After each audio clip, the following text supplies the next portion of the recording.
We have asked so many different versions of what's it like. What's it like to lose this? What's it like to be this?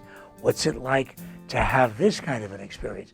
And all this time, I've never gotten a chance to ask that question you probably wouldn't ask at a cocktail party.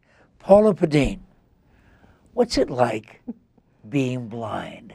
Is your day different dramatically than my day? Yes, it really is. When I was first told that I had this eye disease, retinitis pigmentosa, and I needed to stop driving, can you imagine just taking your keys and putting them on a shelf and that's it? So you were old enough to have a driver's license. I was. How old were you? I was, let's see, 29 when they told me that I had the disease, and then 33 when they told me I had to quit driving. Yeah. So what is retinitis pigmentosa like? They actually call it the disease of denial because it's so slow all your life. It progresses like this. It just goes, till you get to this tunnel of vision. And as you see through that tunnel, you just don't see things. Like if I'm looking this way, I don't see you there. I can't when you're see facing what's me, here. I can see your lovely face. Yes, I can, and I can see your pretty scarf.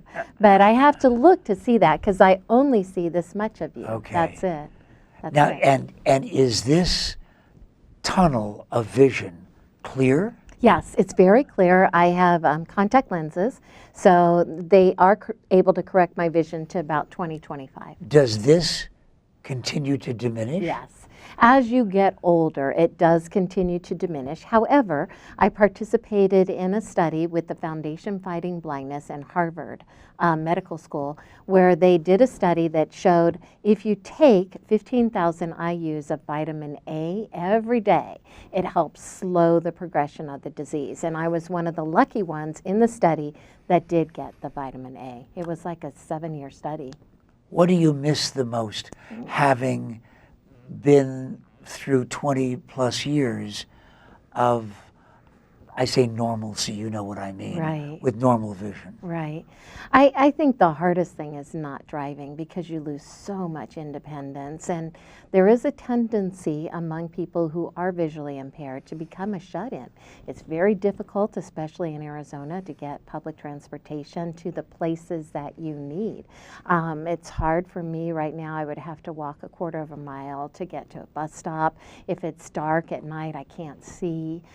So that's kind of a difficult trek for me to get even that kind of public transportation. And taxi cabs aren't always inexpensive. They tend to be more expensive than not. I do like Uber, started using some of the Uber, but the driving has really been the hardest part. What about the challenges of raising a family? I love my family. It was really hard when my kids were little, you know, because I wouldn't see them, so I'd kind of trip over them.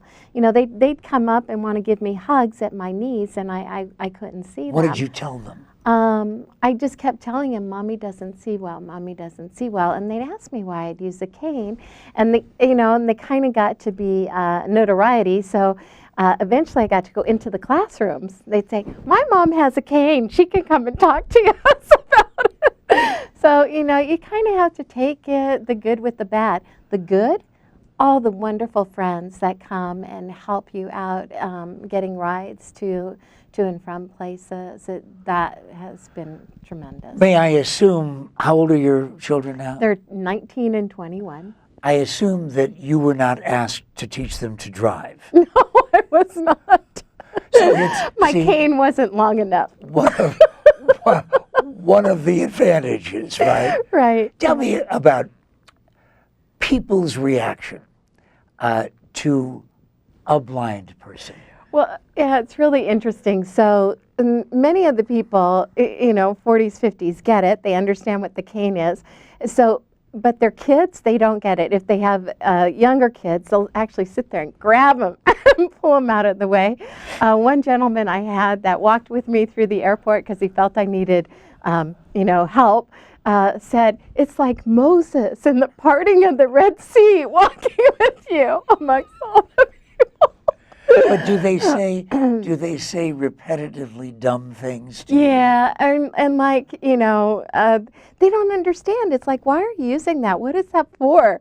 So a lot of people don't understand the red and white cane, and I think our country could benefit from a public service campaign that really shows what the cane means, what it does, how to ask for assistance with a person who's visually impaired. And finally, on the subject of our country,